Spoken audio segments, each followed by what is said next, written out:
어느 유명 항공사 사무실. 어느 한 승무원이 사직서를 내려고 하는데요. 그런데 대뜸 상사는 한국으로 가라고 합니다. 그 승무원은 화를 내면서 반박합니다. 한국행이라뇨? 그럴 바엔 여기를 그만두겠습니다. 눈물까지 흘리면서 거부하는데요. 왜 이 여성은 한국행 비행기를 타기 싫어한 걸까요? 안녕하세요. 저는 세계적으로 가고 싶은 항공사로 꼽히는 바로 부동의 1위 항공사, 싱가포르 항공에서 승무원으로 일하고 있는 에밀리라고 합니다. 제 나이는 올해로 27이지만 운 좋게 대학교 졸업반 때부터 일찍 지금 항공사에 취직해 어느덧 저도 일한 지 5년 차가 되었죠. 사람들이 마의 5년 차라고 부르는 바로 그 해가 저에게도 찾아온 겁니다. 누구든 어떤 직종이든 5년 차부터는 직장에 대한 회의감이 생기면서 급격하게 퇴사나 이직률이 늘어나는 시기라고 하며 저에게 5년 차를 조심하라는 이야기를 건넸습니다. 하지만 저는 전혀 걱정이 없었죠. 그럴 일은 전혀 없었거든요. 저에게는 이직도 퇴직의 마음도 상상한 적도 없는 일이었으니까요. 퇴직의 이유가 없었던 이유는 바로 승무원이라는 이 직업 자체가 제가 어린 나이부터 오랜 기간 꿈꿔왔던 로망과도 같았기 때문입니다. 저는 그렇기에 내가 몇 년 차가 되더라도 승무원으로 정년 퇴직할 때까진 그만두는 일은 없어 라고 당당하게 이야기하고 다녔습니다. 이직의 이유가 없던 이유도 있었어요. 제가 다니고 있는 회사는 승무원을 꿈꾸는 사람들이라면 누구나 한 번쯤 다니고 싶어하는 세계적인 항공사였기 때문입니다. 싱가포르 항공사는 스카이트랙스 나스타 어라운드 더 월드라고 국제적인 항공평가를 하는 인증되어 있는 기관에서 전 세계의 항공사를 대상으로 매년 평가를 하는데요. 거기서 우리 항공사는 매년 세계적인 항공사로 1위로 선정될 만큼 서비스 품질, 안전성, 고객 만족도에 대해 상당히 높은 점수를 가지고 있는 곳입니다. 매년 순위가 조금씩 변동되긴 하지만 그래도 상위권에서 단 한 번도 내려온 적이 없습니다. 아마 항공사에서 근무하는 전 세계 모든 직원들이 우리 항공사의 대단함을 알고 있을 겁니다. 그만큼 자부심을 가지고 있는 회사예요. 가뜩이나 승무원이라는 직업이 되는 것이 꿈이었던 저에게 세계에서 제일 가는 항공사에서 일할 수 있게 된다는 건 어땠을지 상상이나 하실 수 있으세요? 저에겐 이 모든 것들이 마법과도 같은 시간이었죠. 저는 어릴 적부터 더 넓은 세계를 유영하며 국제적인 환경에서 일할 수 있는 제 모습을 상상하곤 했습니다. 그래서 통역사나 외교관을 꿈꾸기도 했지만 좀 더 역동적이고 많은 사람을 한꺼번에 만날 수 있는 일을 고민하다가 승무원이 딱일 거라는 생각이 들었죠. 그때부터 단 한 번도 제 꿈은 바뀌지 않고 쭉 승무원이었습니다. 제 꿈을 이루기 위해 어릴 적부터 열심히 외국어 공부에 집중했습니다. 싱가포르 항공은 영어는 당연하게 기본으로 해야 하고 중국어나 말레이시아어를 하는 것이 취직하는데 플러스 요인으로 꼽히거든요. 결국 저는 커뮤니케이션 능력을 더 증진하기 위해 대학교도 싱가포르의 제임스 쿡 대학교로 진학하게 되었습니다. 외국어 분야에서 싱가포르에선 상당히 권위 있는 학교라고 보시면 됩니다.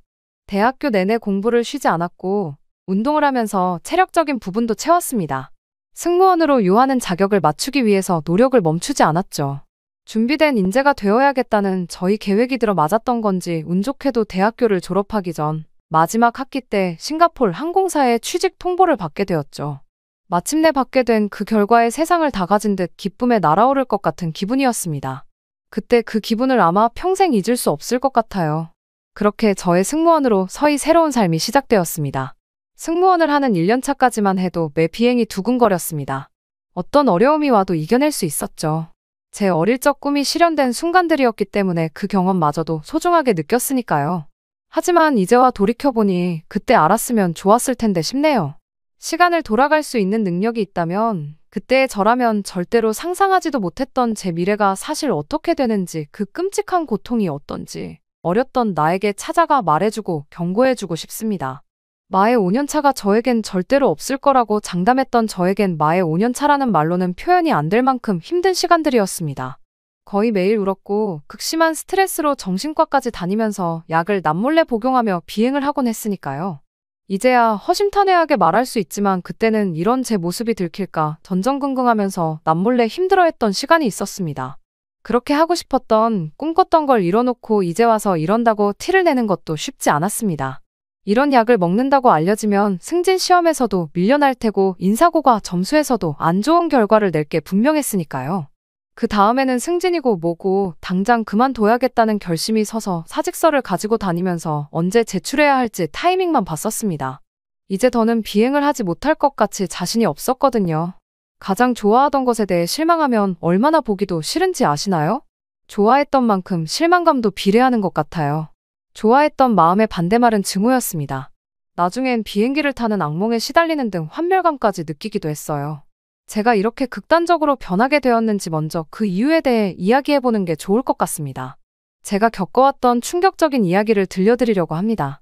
함께 잘 들어주시길 바랍니다. 지금부터 이야기 드릴 내용은 제가 승무원으로 일하는 동안 직접 겪은 실화입니다. 승무원이라는 직업은 아무래도 다양한 까닭으로 이동을 하는 전 세계의 다양한 사람들을 만나기 때문에 정말 별의 별 다양한 경험을 다 겪게 되기 마련입니다. 처음엔 그 점이 좋아서 시작했지만 결국엔 좋아했던 점이 가장 싫은 점이 되어 제 목을 조르게 된 거죠. 이래서 2년차를 보내고 3년차부터 저는 대부분 중국행으로 가는 노선의 담당으로 탑승하게 되었습니다.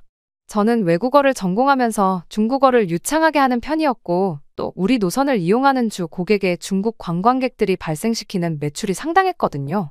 우리 항공사는 중국인 중에서도 부유한 사람들이 많이 이용하는 항공이었기 때문에 그들에게 최상의 서비스를 제공해서 그들의 만족도를 절대로 떨어뜨리지 않는 것이 저희 가장 중요한 임무와도 같았습니다.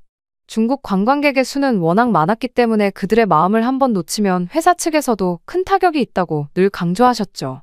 그래서 중국으로 가는 비행을 누구도 하기 싫어했지만 잘만 하면 승진을 할 수 있는 지름길과도 같은 찬스였기 때문에 저는 나쁘지 않은 기회라고 생각했습니다. 하지만 그 많은 승무원들이 중국행으로 가는 비행들을 피하는 데는 더 많은 이유가 있었을 줄은 그때까지만 해도 미처 잘 몰랐던 거죠. 평소와 같던 그날도 운항 준비를 시작하고 승객들이 입장하기 시작했습니다. 그런데 갑자기 막무가내로 저희에게 아이 둘을 데리고 탄 중국인 여성분이 저에게 성큼성큼 다가와 이코노미석이 너무 좁아서 타는데 스트레스를 받으니 당장 비즈니스로 변경해달라는 말도 안 되는 소리를 시작했습니다.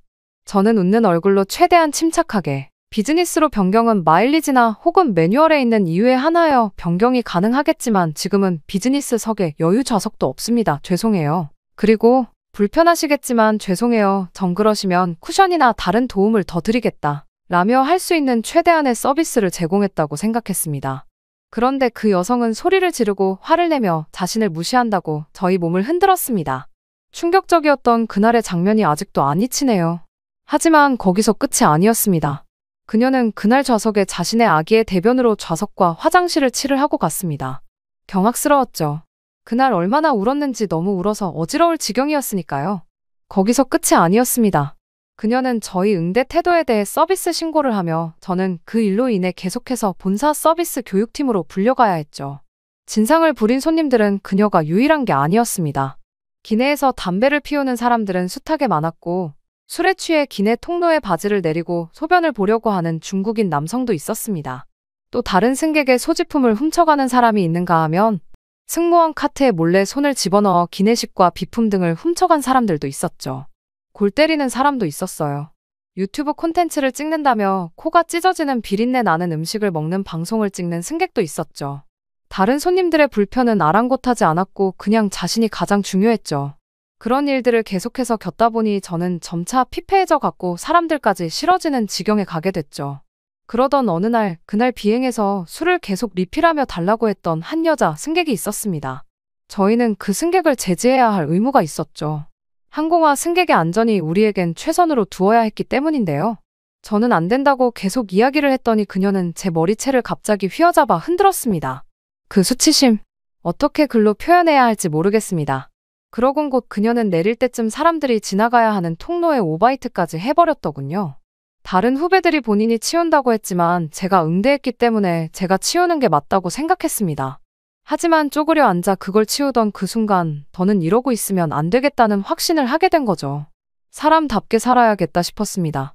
승무원이 되어 중국인들에게 시달린 다음부터는 불면증이 생겨 제대로 푹 자본 적도 없는 생활을 했거든요. 이걸 끝낼 수 있는 방법은 결국 그만두는 방법 하나뿐이라고 생각했죠. 그래서 저는 사무장님에게 먼저 말씀을 드렸습니다.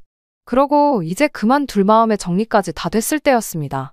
사무장님은 회사에서 상의를 해보고 그만둘 수 있는 시기를 이야기해주겠다고 하셨습니다. 답변을 기다리고 있었는데 사무장님께서는 저에게 그만두는 것 말고 다른 제안을 하셨습니다. 중국 노선이 아니라 한국 노선으로 배정을 변경해 주신다. 는 거였죠. 한국은 중국과는 아예 다르다. 그래서 연차가 높은 사람들이 한국부터 선택하는 거다. 그런데 이번에 특별히 부탁해서 너를 그 노선 팀으로 넣어줄 테니 그만두지 말고 노선 변경으로 해보라고 하셨죠. 왜냐면 제가 곧 승진을 앞두고 안식년도 앞두고 있었기 때문에 너무도 아깝다고 그러셨거든요. 5년차가 지나고 나서부터는 연봉도 눈에 띄게 확 오르고 어디에 취업한다고 해도 5년차 이상은 되어야 명함을 내밀 수 있으니까요. 저는 저를 그렇게 생각해 주시는 사무장님께 감사할 따름이었죠. 하지만 전 그 말에 거절의 의사를 밝히고 말았습니다. 마음은 감사하지만 그냥 거절해버린 거죠. 중국인들을 대하면서 아시아권의 그 근처에 있는 나라들도 소름 끼치게 전부 싫어졌거든요. 그 근처에 있는 어느 나라도 저에겐 다 똑같이 보일 뿐이었습니다. 그런데 저희 이런 결정을 듣고 다른 동료들은 저에게 한국은 정말 다르다며 회복이나 하고 포기하는 게 나을 것 같다고 하더군요. 저는 그쯤 되니 이건 저를 달래려고 하는 소리는 아닌 거라는 확신이 들었습니다. 그래서 한 번만 더 힘을 내서 노선을 바꿔 진행해 보기로 한 거죠. 그렇게 바뀐 첫 한국으로의 노선의 날, 한국 문화에 그다지 관심이 없던 저는 한국어도 잘 못하는데 한국 노선을 하는 데에 있어서 부담을 느꼈지만 그래도 두렵다고 피해버리는 건 저답지 않은 거라고 생각했습니다. 그런데 이상한 일이 생겼습니다. 분명히 한국행이라고 했는데 제가 운행했던 비행기와 별다를 바 없이 중국인들이 계속해서 탑승하는 것이었습니다. 알고 보니 이 많은 사람들이 모두 한국으로 가려고 이 비행기에 탑승한 거라는 걸 알게 됐죠. 아무리 K-팝이 대세라고 해도 이렇게 인기가 높은 줄은 몰랐습니다. 저는 일밖에 모르고 살아서 다른 것들에 대해서는 너무도 무지했다는 걸 실감할 수 있었죠. 함께 일하는 동료는 한국행 비행기에서 오늘은 드물게 발생하는 운 나쁜 케이스일 뿐이라며 매일 이렇지는 않다고 이야기하더군요. 싱가포르 창이 국제공항에서 대한민국 인천공항까지는 6시간 조금 넘게 걸렸습니다. 비행기로는 그렇게 먼 비행은 아니었지만 지리적으로는 상당히 멀리 떨어진 곳이죠. 직선거리로 측정하면 4,600km 정도 나오니까요. 중국보다 약 1,000km 정도 차이가 나긴 하지만 제가 운행했던 노선도 5시간에서 6시간 정도가 걸렸었기 때문에 걸리는 시간은 비슷했죠. 저에게 비행은 그다지 힘든 비행은 아니었습니다. 그리고 중국인들만 가득 있었던 비행과는 조금 달랐어요. 그날따라 비행이 아주 조용했고 컴플레인도 없었습니다. 중국인을 제외한 한국인들은 정말 조용히 자신의 할 일만 하는 승객들이 대부분이었는데 대부분의 분위기가 조용하기 때문에 중국인들도 그 분위기를 맞추려고 하는 것 같았어요. 그런 걸 보자 사람은 정말 사회학적인 존재라는 생각을 했습니다. 배경에 따라 이렇게 변할 수 있다니 말입니다. 저는 인천공항으로 처음 발을 내딛게 되었습니다. 사실 인천공항에 대해 상당히 기대하고 있었어요. 싱가포르 창이 공항과 인천공항은 전 세계 공항에서도 1위 위를 앞다투는 선의의 경쟁자로 꼽히거든요. 그래서 어떤 매력을 가졌나 궁금했죠. 공항에 내려 둘러보니 인천공항을 왜 그토록 칭찬하는지 어떻게 세계적인 공항이 되었는지 바로 알겠더군요. 같은 업종에 있다 보니 타국의 공항과 어나더 레벨임을 보여주는 단박의 첨단 기술, 안전성, 시설, 서비스와 청결함이 눈에 띄었습니다. 게다가 전 세계를 연결하는 항공기수는 한국이라는 나라가 얼마나 발전하고 많은 왕래가 있는 곳인지 알 수 있게 해주는 지점이었죠. 이래서 100번을 들어도 한 번 본 것만큼의 가치를 할 수 없다는 말이 맞나 보다 싶었습니다. 저는 약 하루 반 정도의 한국에서의 자유시간이 생겼고 그 시간 동안 돌아다니다가 다시 비행을 타면 되는 일정이었습니다. 가장 먼저 숙소에 가서 답답한 유니폼부터 벗고 자유롭게 돌아다니고 싶어졌습니다. 숙소를 가기 위해 버스를 탑승했습니다. 불과 입국 수속과 안내 데스크를 지나 버스까지 수속하는 동안 제가 저희 안내를 위해서 만난 사람만 해도 여러 명이었어요. 그런데 하나같이 한국인들에게 받은 건 친절이었죠. 매일 누군가에게 친절을 베풀기만 했던 저에게 누군가가 이렇게 친절을 가득 베풀어주니 지친 비행의 피로도도 녹아버리는 듯했어요. 그 기분을 가진 채 차창 밖으로 보여지는 한국의 모습은 눈부셨습니다. 점점 한국으로 오길 잘했다는 생각이 들었죠. 그간 제가 너무 지쳐있어 스트레스를 받고 뾰족해진 것 같은 마음이 평화로운 풍경을 보니 조금은 소멸되는 기분이 들었어요. 숙소에 짐을 두고 옷을 갈아입은 다음 한국의 밤거리를 거닐어 보기로 했습니다. 한국은 싱가포르처럼 치안으로 손꼽히는 나라라는 걸 알고 왔거든요. 전 세계에서 저녁에 이렇게 마음 놓고 걸을 수 있는 나라는 정말 몇 없을 거라는 걸 저는 알아요. 유럽에서도 미국에서도 너무도 일찍 닫는 스토어의 불편을 느낀 적이 많았거든요. 그런데 한국의 밤거리는 마치 나처럼 환하게 가게들이 열려있는 것은 물론이고 낮과는 또 다른 모습의 활기를 띠고 있었습니다. 싱가포르는 그저 여유롭고 고요한 호수의 느낌이라면 한국의 밤거리는 건강하게 움직이고 계속해서 자라는 나무 줄기 같은 느낌이었어요. 정말 오랜만에 저의 푸석한 삶에서 벗어나 그 속에서 즐거움을 느낄 수 있었던 것 같습니다. 거기서 만난 한국인들과 갑자기 오락실이라는 곳에서 게임도 하고 내기도 했습니다. 댄스 게임도 하고 인형 뽑기도 하면서 어린 10대 시절로 돌아간 것 같은 기분이 들더군요. 그날 얼마나 깔깔 소리내며 울었는지 숙소로 돌아가 씻지도 못하고 잠들었던 것 같습니다. 다음날 안 씻고 잠든 것에도 놀랐지만 술 한 잔 마시지 않고 그렇게 쓰러지듯 숙면을 했다는 사실이 가장 반가웠습니다. 그렇게 다음날 다시 싱가포르로 돌아가는 비행에 기쁜 마음으로 탑승했죠. 오늘도 역시 여러 나라의 승객들이 탑승했고 중국 사람들도 역시 많았습니다. 그래도 오늘은 한국인이 꽤 많은 편이었죠. 게다가 오늘은 효도관광이라고 해서 10명의 가족팀이 탄다는 내용을 알고 사전에 인지하고 있었습니다. 무사히 비행기가 속도를 올려 이륙을 하고 한숨 돌린 채 우리는 음료 카트를 끌고 나가야 했고 음료 카트 순서까지 무사히 마쳤습니다. 너무 순조로운 거 아니야? 동료의 말에 저는 말 실수를 하고 말았어요. 그런 말하면 꼭 무슨 일이 생기더라 하며 입방정을 떤 것이죠. 그 말이 화를 부른 건지 기내에 소란 소리가 들려왔습니다. 한 할머니가 맨발로 고성을 지르시며 어딘가를 찾고 계셨어요. 저는 너무 놀래 달려가 할머니를 진정시키려고 했지만 언어가 통하지 않다 보니 흥분한 한국인 할머니를 달래는 건 어려웠습니다. 결국 할머니는 그 자리에 서서 소변을 보시고 말았습니다.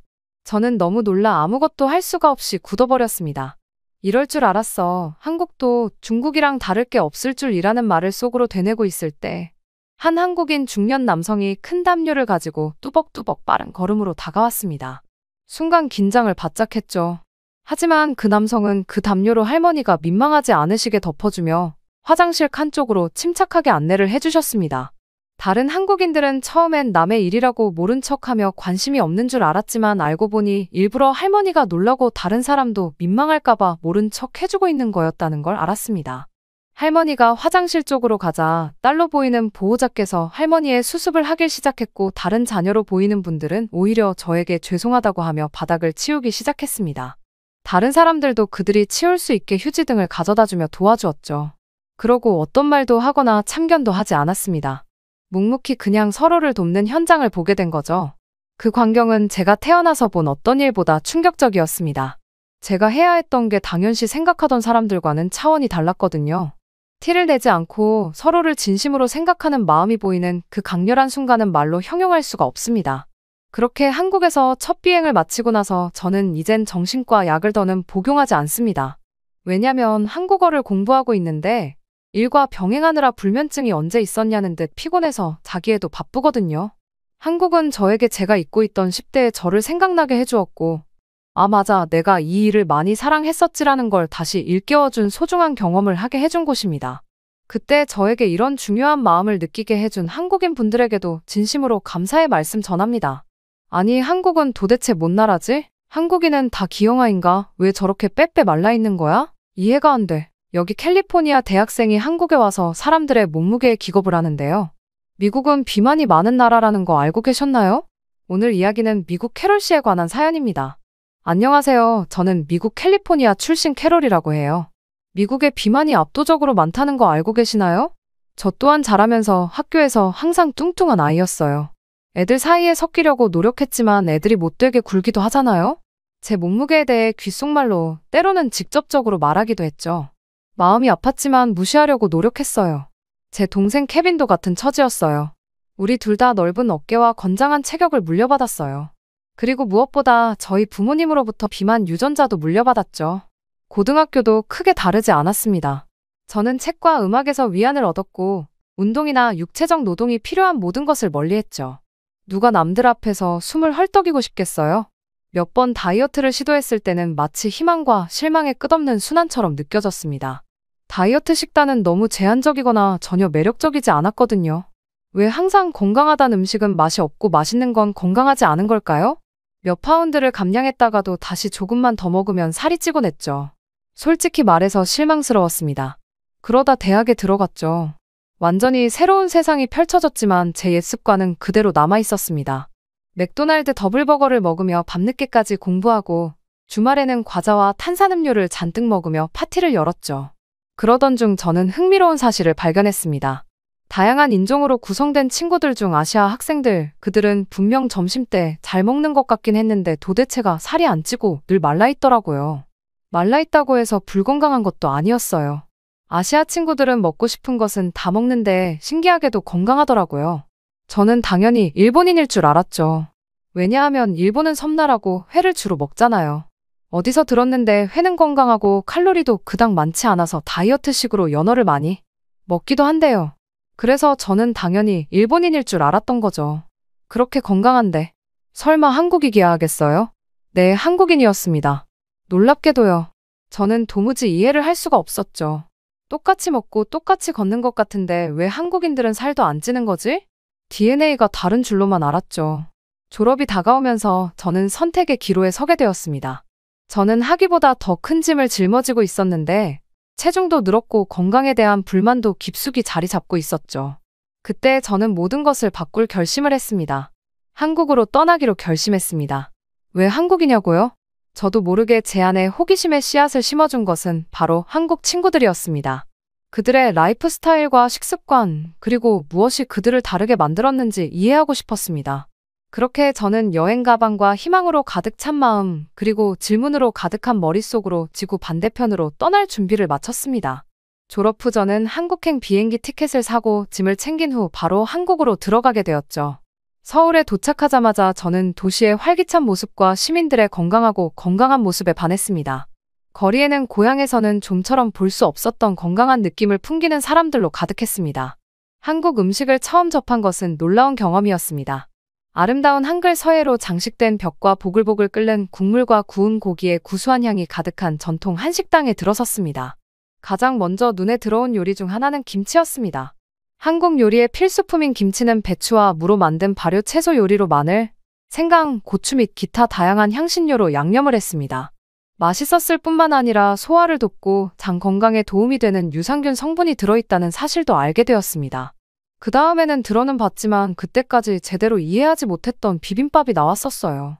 따뜻한 밥을 가득 담은 그릇에 볶은 채소와 양념한 채소, 얇게 썬 고기, 달걀 프라이를 얹고 고추장 한 덩어리를 얹어 비벼 먹었습니다. 고추장을 너무 많이 넣어서 조금 맵기는 했지만 그럼에도 너무나도 맛있었는걸요. 한 입 한 입 씹을 때마다 야채의 신선함, 고기의 고소함, 고추장의 매콤, 달콤, 감칠맛 등 다양한 식감과 풍미가 조화롭게 어우러졌습니다. 식사의 균형과 절제에 대한 완벽한 예시였습니다. 한식은 그야말로 맛과 건강을 둘 다 챙긴 식사였죠. 이런 나라가 세상에 존재를 한다니 행복했어요. 얇게 썬 소고기를 간장, 설탕, 참기름, 마늘, 후추를 섞은 양념에 재워 노릇하게 구워낸 불고기도 소개받았습니다. 고기를 베이스로 한 요리임에도 불구하고 놀라울 정도로 담백하고 기름지거나 느끼하지 않았습니다. 또 다른 놀라움은 해산물이었습니다.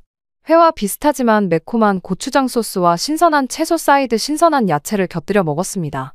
생선의 신선함과 매콤한 양념이 어우러진 회는 자연 그대로의 맛을 과하지 않게 강조하는 한국인의 방식을 잘 보여주는 음식이었습니다.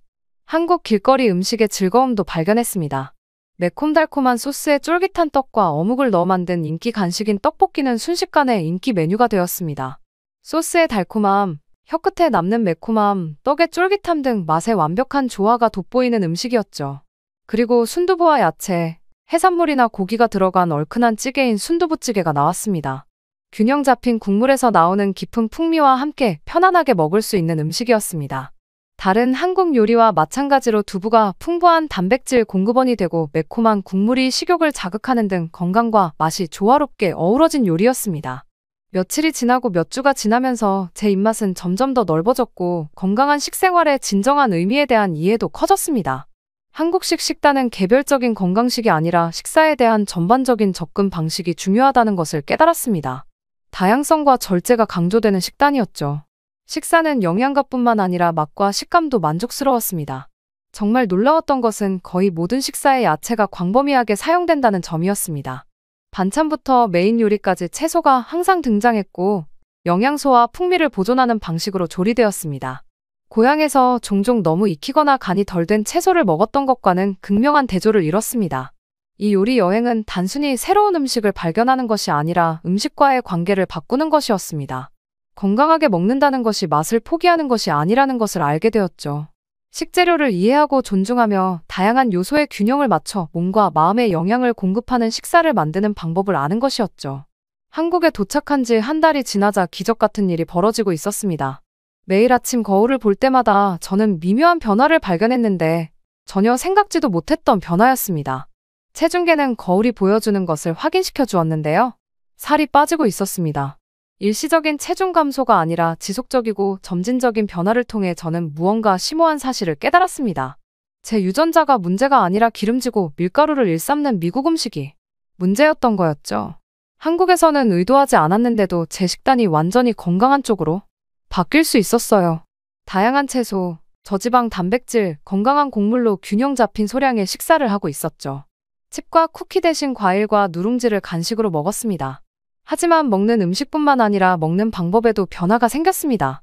식사는 더 이상 서둘러 먹는 것이 아니라 음미하는 경험이자 몸과 마음의 영양을 공급하는 시간이 되었습니다. 서울 거리를 걸으면서 저는 건강한 식단을 쉽게 접할 수 있다는 사실에 놀랐습니다. 공원과 녹지가 곳곳에 있어 모든 연령대의 사람들이 운동하고 휴식을 취하며 사교를 즐길 수 있었습니다. 이른 아침부터 공원에 설치된 운동기구에서 운동하시는 할아버지들, 축구를 하는 10대 학생들, 요가 루틴에 몰두하는 개인들을 볼 수 있었습니다. 이 공원은 단순히 도시 경관의 녹지대가 아니라 활동적이고 긍정적인 에너지가 넘치는 활기찬 커뮤니티의 중심지였습니다. 체육관과 피트니스 센터도 마찬가지로 접근성이 좋았습니다. 헬스장에 가려면 차를 몰고 가야 했던 고향과는 달리 이곳에서는 아파트에서 걸어서 몇 분 안에 헬스장을 찾을 수 있었습니다. 그 편리함은 판도를 바꾸어 놓았습니다. 운동을 하지 않을 핑계가 사라지고 운동을 일상생활의 일부로 자연스럽게 받아들이게 되었죠. 이러한 환경에서 영감을 받아 저는 건강 여정을 한 단계 더 발전시키기로 결심했습니다. 항상 해보고 싶었지만 엄두를 내지 못했던 필라테스 수업에 등록했습니다. 수업은 도전적이면서도 활력을 불어넣어 주었습니다. 수업을 받을 때마다 몸이 더 강해지고 제 몸과 더 잘 조율되는 느낌을 받았어요.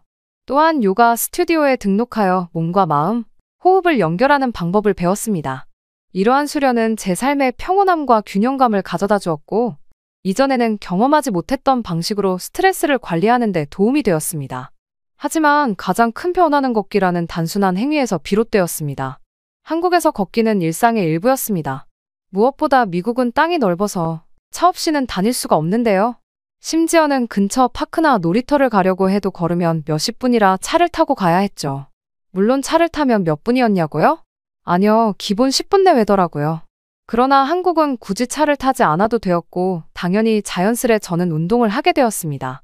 동네 시장으로 여유롭게 산책하든 근처 공원으로 빠르게 걸어가든 전보다 더 많이 걷는 자신을 발견했습니다. 서울의 거리에는 가로수가 늘어서 있었고 동네마다 저마다의 독특한 매력이 있었습니다. 걸어서 갈 수 있는 거리에서 고풍스러운 카페, 유적지, 숨겨진 정원을 발견할 수 있었죠. 또한 야외 활동을 중시하는 문화도 발견했습니다. 예를 들어 하이킹은 모든 연령대의 한국인들이 주말에 즐기는 인기 있는 활동이었어요. 저는 서울 도심에 있는 북한산을 오르는 그룹에 합류했습니다. 등산로는 험난했지만 등산객들 간의 동료애와 정상에서 바라보는 숨막히는 경치는 모든 걸음을 가치 있게 만들었습니다. 신체적, 정신적 성취를 통해 자신감을 키우고 한국 아웃도어에 대한 애정을 더욱 키울 수 있었습니다. 몇 주가 지나면서 제 변화는 더욱 분명해졌습니다. 꽉 끼던 옷이 편안하게 맞았고 하루 종일 에너지가 넘쳤습니다. 하지만 신체적인 변화보다 저를 가장 놀라게 한 것은 정신적인 변화였습니다. 더 이상 운동을 귀찮은 일로 여기거나 건강한 식습관을 별로 여기지 않게 되었습니다. 그것들은 제가 진정으로 즐기는 라이프 스타일, 풍요롭고 만족스러운 라이프 스타일의 일부가 되었습니다. 본토 한국인들과의 교류도 제 여행에서 중요한 역할을 했습니다. 좋아하는 건강 레시피를 공유하고 새로운 운동을 소개해주고 제 한계를 계속 뛰어넘을 수 있도록 격려해주는 친구들을 사귀게 되었죠. 그들의 지원과 공동체 의식은 제 성공의 필수적인 요소였습니다. 한국은 주변만 둘러봐도 자기관리가 잘 된 사람도 많고 운동시설도 많았으니까요. 미국은 그런 부분에서는 덜 떨어지거든요. 돌이켜보니 이전 환경이 제 건강에 해로운 습관을 형성했다는 사실을 깨달았습니다. 미국에서는 패스트푸드의 편리함과 자동차에 대한 의존도가 저를 좌식 생활의 길로 이끌었습니다. 반면 한국의 인프라와 문화는 활동적이고 건강한 라이프 스타일을 쉽게 받아들일 수 있도록 장려한다는 점이 우세하더라고요. 그렇게 거울 속에 저 자신이 조금씩 하지만 꾸준히 살이 빠지는 변화를 보았고, 저도 앞으로 한국에서는 이럴 줄만 알았는데요. 한국에서는 생각지도 못한 문제가 일어났어요. 바로 한국의 길거리 음식의 유혹을 도무지 뿌리치기가 쉽지 않았죠. 가장 기억에 남는 첫 만남 중 하나는 소떡소떡과의 만남이었습니다. 포장마차가 늘어선 활기찬 거리를 걸으며 매혹적인 향기를 내뿜으며 지나가는 사람들을 유혹했던 기억이 납니다. 단맛, 매운맛, 고소한 맛이 어우러진 소떡소떡의 냄새는 거부할 수 없는 매력이었고, 저를 떡밥 쪽으로 끌어당기는 듯했습니다. 떡과 소시지의 독특한 조합인 이 요리는 윤기가 흐르는 매콤한 고추장 소스를 발라 노릇하게 구워냈습니다. 고향에서 먹던 단순한 소시지 구이와는 완전히 대조적이었습니다. 떡의 쫄깃함과 소시지의 풍성함이 매콤달콤한 소스와 조화를 이루며 한 입 베어 물었을 때 맛의 폭발이 일어났습니다. 저는 도대체 한국 사람들은 이런 음식을 어떻게 생각해내는 거지? 너무 궁금했어요. 미국에서는 대부분 다양하지 않고 창의적이고 신선한 음식은 딱히 없거든요. 그냥 다 기름지거나 양념도 한정적이잖아요. 하지만 한국은 재료 자체가 달랐습니다. 또 한 번은 길거리를 걷던 중 흑설탕, 견과류, 계피로 속을 채우고 노릇노릇하게 튀겨낸 달콤한 팬케이크인 호떡을 우연히 발견했습니다. 따뜻하고 스며 나오는 달콤한 속과 바삭한 겉면의 조합은 특히 쌀쌀한 저녁에 맛볼 수 있는 즐거운 음식이었습니다. 또 한 번은 맛과 식감이 어우러지는 닭고기찜 요리인 찜닭을 맛보았습니다. 간장 소스에 재운 닭고기와 야채, 유리면, 한국식 향신료를 넣고 끓인 찜닭은 부드러우면서도 깊고 고소한 풍미가 가득했습니다. 단맛과 짠맛이 완벽하게 조화를 이루며 매콤한 향신료의 여운이 입안에 오래 남는 요리였습니다. 또 길거리를 지나가다 보니 붕어빵도 팔더라고요. 붕어빵은 미국에서도 유명해서 먹어본 적이 있는 음식이었는데 저는 한국 거인 줄은 몰랐죠. 차이나타운에서 먹어봤는데 거기서 먹었던 건 뭔가 내용물이 퍽퍽하고 밀가루 맛만 많이 났는데 한국에서 먹었던 붕어빵은 달랐어요. 슈크림과 팥이 있었는데 팥이 근본이라 더 좋더라고요.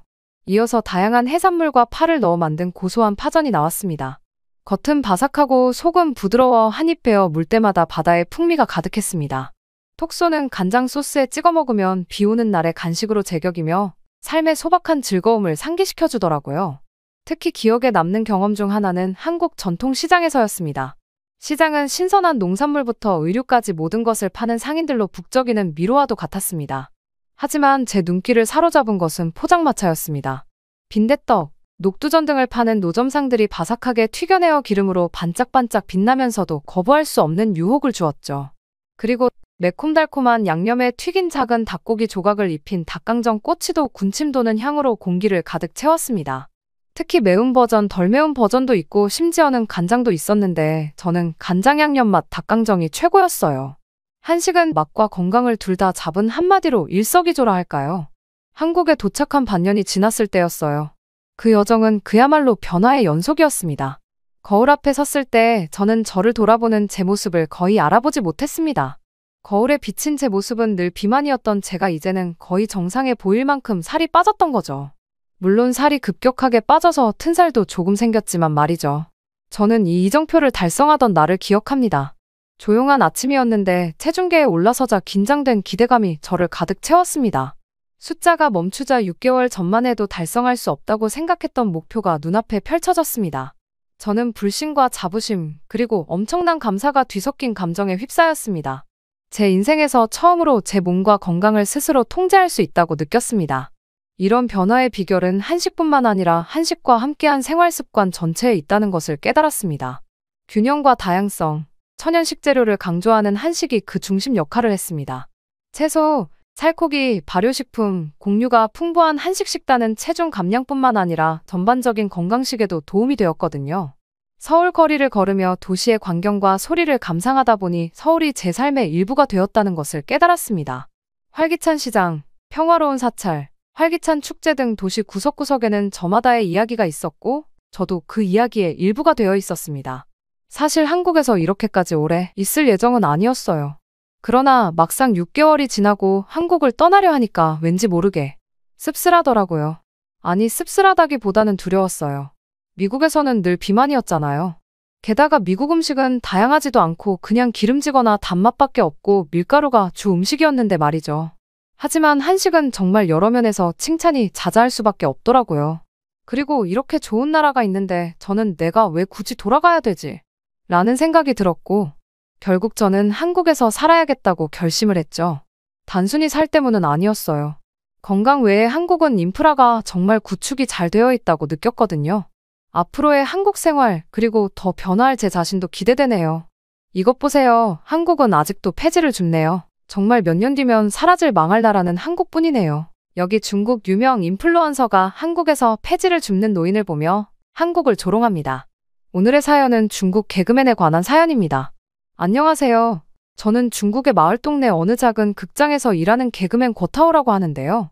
저는 무대에 서서 여러 가지 농담들을 하며 중국 사람들을 웃기죠. 근데 그 중에서 가장 중국인들이 열광하는 농담이 뭔 줄 아세요? 바로 한국에 대한 이야기예요. 저는 그걸 제 말로 꿀벌 개그라고 칭하기도 하는데요. 중국인 관객들은 한국에 대한 비하를 좋아하죠. 한국에 대한 개그를 칠 때마다 가장 반응이 좋았고 무엇보다 빵쯔라는 단어를 사용해서 농담치는 것을 가장 좋아해요. 빵쯔가 뭐냐고요? 몽둥이로 맞아 죽일 한국놈들 대충 이런 의미라고 얘기할 수 있을 것 같네요. 저는 한국을 항상 바쁘지만 별다른 진전을 이루지 못하는 꿀벌에 비유합니다. 관객들은 정말 좋아하죠. 관객들이 웃고 환호할 때면 제가 세상 꼭대기에 있는 것 같은 기분이 들어요. 관객들에게 좋은 공연을 보여주기 위한 제 방식이죠. 하지만 한국을 중국인들이 정말 별로라고 생각할까요?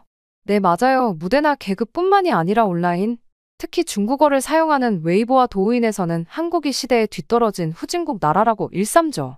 특히 이런 영상도 있었는데요. 한국에서는 길거리에서 폐지를 줍는 노인들을 흔하게 볼 수 있잖아요. 어떤 유튜버는 그 폐지들을 촬영하면서 기겁하는 모습을 하며 한국이 아직도 이런 진전을 나아가지 못했다며 비난하죠. 그것 외에도 말이에요. 한국에는 아직도 요구르트를 길거리에서 파시는 분들도 많잖아요. 우리는 그런 한국인들을 보며 한국은 후진국이라고 저희 중국용 온라인에서 수다를 떨어요. 자, 그럼 한국 얘기에서 잠깐 물러나서 중국에서의 저의 삶을 조금 이야기해 볼까요? 제 삶에는 밝은 조명과 웃음만 있는 것 아니에요. 저는 일주일에 6일, 하루 10시간씩 정말 열심히 일하고 있어요. 모든 일에도 불구하고 저는 간신히 생계를 유지하고 있습니다. 심지어 공장일 같은 것도 아니고 개그맨인데도 말이에요. 이런 상황에 처한 사람은 저뿐만이 아닙니다. 많은 사람들이 이런 상황에 처해 있거든요. 교육을 받으면 상황이 달라질 거라고 생각할 수도 있겠죠? 중국에서는 그렇지가 않아요. 중국에서는 학벌이 좋고 좋은 대학에 갔다고 해서 반드시 좋은 직장에 취직할 수 있는 것은 아니거든요. 중국에서는 무조건 인맥이 짱이거든요. 아무리 내가 똑똑해도 중국에서 태어난 순간 그건 의미가 없어져 버려요. 물론 비리도 굉장히 많습니다.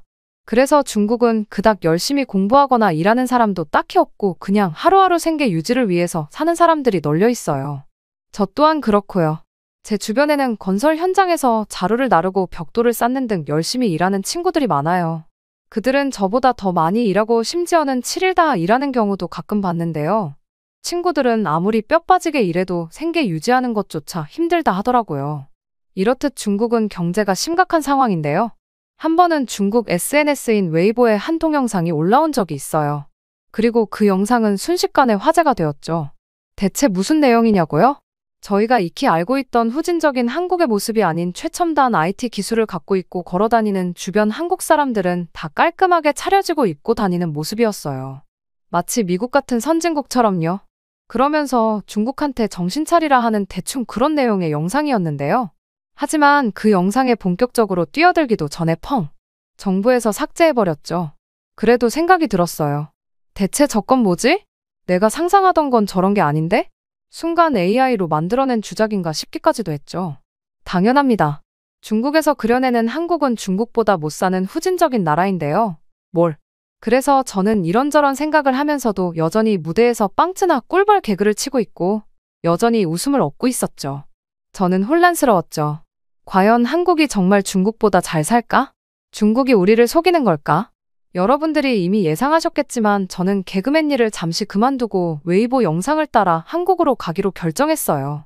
비행기가 한국으로 진입하면서 저는 중국이 더 낫겠지라는 마음에 차 있었습니다. 그러나 한국에 발을 내딛는 그 순간 제 선입견은 하나둘씩 무너지기 시작했어요. 청명한 하늘 아래 고층 빌딩이 우뚝 솟아있고 그 유리 외관이 반짝반짝 빛나고 있었죠. 늘 회색빛을 띠는 베이징의 하늘과 달리 서울의 하늘은 선명한 파란색이었습니다. 또 이건 나중에 눈에 띄게 된 사실이었는데요. 보니까 한국 하늘에는 통신선이 없더라고요.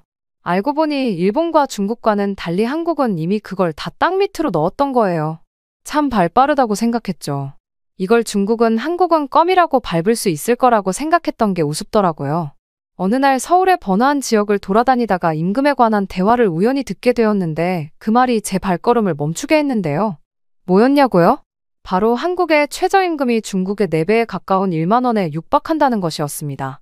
중국에서는 친구들이 여러 직업을 전전하면서도 월급이 100만 원을 간신히 넘기며 생계를 꾸려나가는데 어려움을 겪고 있었습니다. 하지만 이곳에서는 아르바이트를 해도 한 달에 250만 원 정도는 벌 수 있습니다. 그 차이를 믿을 수 없었죠. 심지어는 그 거의 만 원에 육박하는 최저시급을 한국 사람들은 적다고 토로하는 거였죠. 이런 상황이 이해가 가지 않았죠. 중국에 있는 친구들이 생각났어요. 항상 바쁘고 지쳐있을 친구들이요. 집세를 내는 것은 매달 전쟁과도 같았고 많은 친구들이 밀려 있었죠. 농담을 하곤 했지만 웃을 일이 아니었어요. 생활 수준의 극명한 대비가 큰 충격을 받았습니다. 서울에서는 기본적인 생활비를 제외하고도 경제적으로 조금 더 여유가 있는 것 같았습니다. 제가 웨이보에서 본 것처럼 저도 이걸 사람들에게 알리고 싶었어요. 그래서 웨이보에 올렸더니 중국인들은 다 저보고 그럼 한국에 가서 살라며. 이 거짓말쟁이. 이런 반응을 보이더라고요. 중국은 한국이 이렇게나 발전되어 있다는 걸 믿고 싶지 않아 했고 또 월급이 250만 원이면 한국에 몇 달만 살아도 생계유지는 물론 원하는 걸 살 수까지 있다는 거잖아 하면서 놀라더라고요. 중국인들은 그래서 제가 한국에 대해 거짓말을 친다고 하더라고요. 그러면서 저래봤자 물가가 중국의 몇 배고 한국인들은 결국 편의점에서 끼니를 때워야 할 거라며 대부분의 사람들이 빈곤층이라며 욕했습니다. 그러나 물가가 비쌌냐고요? 물론 중국보다는 비싸긴 했는데요. 몇 배 정도도 아니었습니다. 실제로 제가 본 한국의 물가는 어느 정도 납득할 수도 있었고 그 정도 월급으로는 놀이공원까지도 다녀오고도 남는 정도였다니까요. 한국인들은 정말 이런 곳에서 살고 있었다는 거예요? 또 어쩌다가 한국인들과 병원과 학교에 대한 이야기를 주워들었는데요, 말이죠. 이곳에서 의료 서비스는 건강과 파산 사이의 선택이 아니라는 거예요. 중국에서는 오랜 기다림과 막대한 진료비, 때로는 제대로 된 진료를 받기 위해 먼 거리를 이동해야 하거든요. 한국에서는 그렇지 않아요. 저는 한국의 국민건강보험 시스템에 대해 이야기하는 사람들을 만났습니다. 모든 사람이 보험 혜택을 받는 것 같고 치료의 질은 최고 수준이었죠. 왜 중국에는 이런 제도가 없을까라고 생각했던 기억이 납니다. 중국은 인건비도 비싸지 않은데 치료비는 터무니없이 높아요. 그래서 웬만큼 아프지 않으면 그냥 병원에 절대로 가지 않아요. 저 또한 독감에 걸린 적이 있는데 그냥 주변에서 타이레놀 알약만 계속 먹었죠. 진찰비도 비싸거든요. 또 중국에서는 학교를 다니려면 엄청난 비용이 듭니다. 하지만 한국에서 저는 정말 놀라운 것을 보았습니다. 한 지역 학교를 방문했는데 그 이유가 뭔지 아세요? 아이들에게 점심은 물론 우유까지 무료로 제공하더라고요. 또 선생님들은 아이들을 진심으로 케어해줬고 아이들은 학교에서 자유롭게 놀 수가 있더라고요. 뒤떨어진 건 한국이 아니라 중국이었어요. 심지어 서울의 기술은 선진국 못지않게 놀랍더라고요. 아니 미국이나 일본이 비빌 만한 수준이 아니었으니까요. IT 강국답게 한국의 기술력은 여러모로 일상생활에 자연스럽게 녹아들어 있었습니다. 중국에서는 꿈만 꾸던 무료 와이파이를 갖춘 버스와 지하철을 보았습니다. 그리고 기술이 발전돼서 폰 하나면 거의 모든 것을 할 수 있었죠. 배달은 쌌지만 신속하며 정확했고 경제시장은 원활하게 잘 굴러가서 소비자층 상대로 하는 이벤트도 많았고 소비자의 의견을 잘 반영하고 트렌드를 주도하는 모습이었어요. 또 폐지 줍는 사람이나 요구르트를 파는 사람이 실제로 있기는 했습니다. 그러나 그분들도 한국에서 노인복지를 따라서 국가에서 돈을 받고 있더라고요. 물론 엄청난 액수의 금액은 아니지만 말이에요. 한국은 다른 나라에 비해서 선진적이었고 복지도 좋았어요. 미국 같은 나라는 복지가 그닥 좋지가 않고 젊은이들만 살기 좋은 나라거든요. 60대가 넘어가면 그 어디서든 써주지를 않아요. 근데 물세나 집값만 비싸다는 게 문제죠. 저는 소셜미디어를 통해 제가 발견한 사실을 트위터에 또 한 번 올렸어요. 저번에 올렸던 게 또 다시 중국에 의해 삭제되었거든요. 한국과 중국의 평균 연봉, 생활비, 삶의 질 등을 비교한 글을 올렸죠. 제 글은 큰 반향을 일으켰죠. 중국에 있는 사람들은 충격을 받았습니다. 황해만 건너면 삶의 질이 이렇게 달라질 수 있다는 사실을 몰랐으니까요. 그리고 이번에 댓글 반응은 조금 달랐어요. 이렇게 증거들을 보여주고 거리를 보여주니 사람들은 중국이 자신들을 속인 거냐며 반발하였죠. 제가 개그맨으로서 한국인들을 꿀벌에 비유하거나 빵채에 비유하기도 했는데 그게 정말 부끄러울 정도였죠. 아, 이런 것도 알게 되었어요. 한국인들은 중국인들이 한국에 오기를 원치 않는다면서요? 정말 충격이었네요. 한국에 원래 며칠만 있으려고 했던 거였는데 계속 있다 보니까 이상하게도 다시 중국으로 못 돌아갈 것 같더라고요. 중국에서는 뭔가 자유가 없는 그런 느낌이었거든요.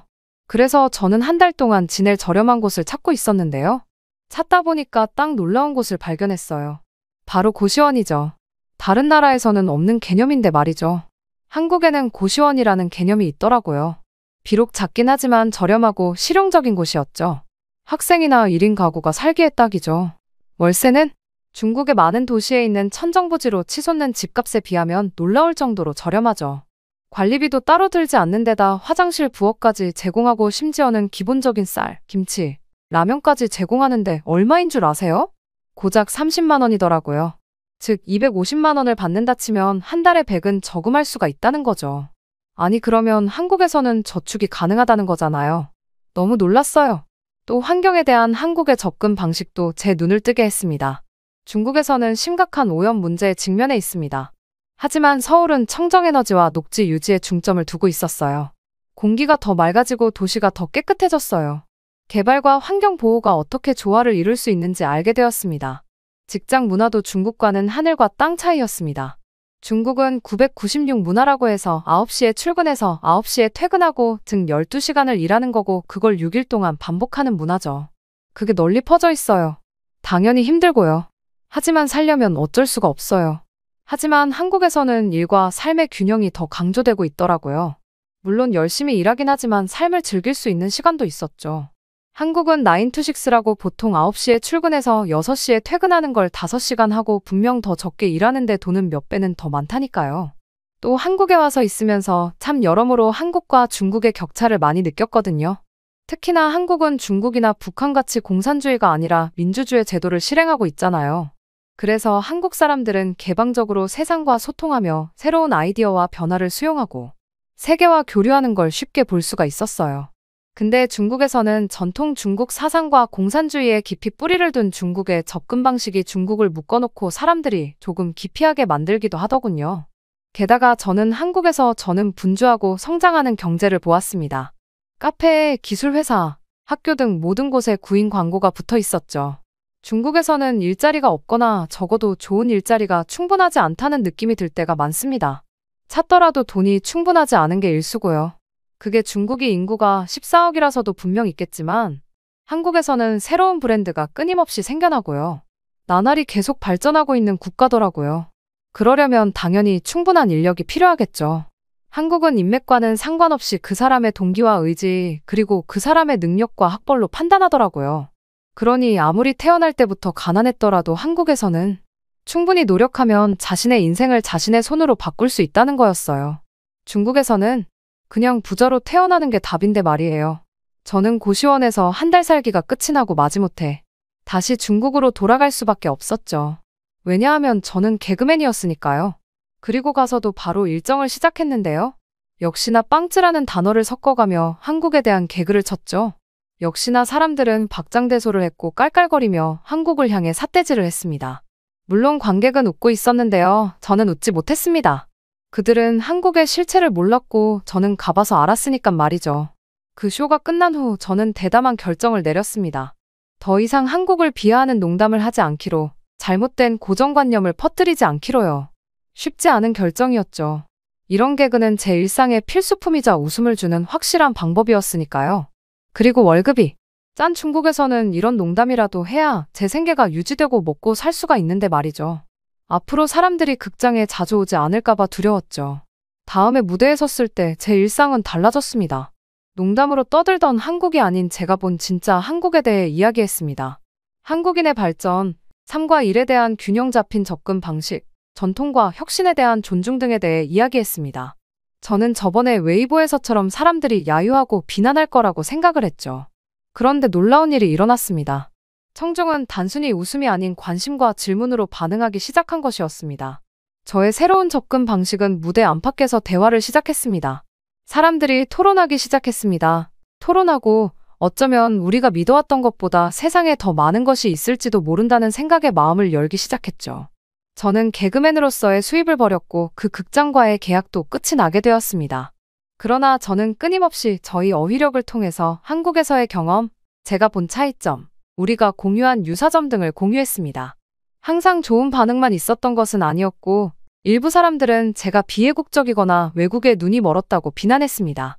하지만 모든 비평가들이 호기심을 갖고 새로운 시각을 높이 평가하는 사람들이 있었습니다. 저는 더 이상 한국을 조롱하는 것이 아니라 경험을 공유하고 인류 공통의 인간성에서 유머를 찾는 것이 중요해졌죠. 중국에서의 삶과 실체를 낱낱이 보여주었고 사람들은 경청하더라고요. 저는 더 이상 개그맨은 아니었지만 어쩌면 강연자라고 해도 무방할 만큼 마을 사람들이 제 이야기를 들어주고 변화하더라고요. 또 서서히 제 지인들도 변화하는 것을 느꼈습니다. 공사장 일을 하며 허드렛 일을 하던 제 친구들도 제 이야기를 듣더니 한국에 가보고 싶다는 말을 수두룩이 하더라고요. 저는 아직도 중국이 배울 점이 많고 반성할 점이 많다고 느끼는데요. 앞으로도 꾸준히 한국을 공유할 예정입니다. 비록 지금은 중국에서 활동하고 있는 저 궈타오이지만 현재 한국어도 배우고 있습니다. 그러니 저도 언젠가는 한국에 가서 250만 원을 월급으로 받으며 생활할 수 있지 않을까요? 또한 제 친구들도 이런 허드렛 일과 중국의 삶에서 벗어나 더 행복해질 수 있지 않을까요? 오늘 사연은 여기까지입니다. 상단에 다른 사연들도 있으니 꼭 봐주세요. 구독과 좋아요도 꼭 해주시고요. 그럼 내일 봐요.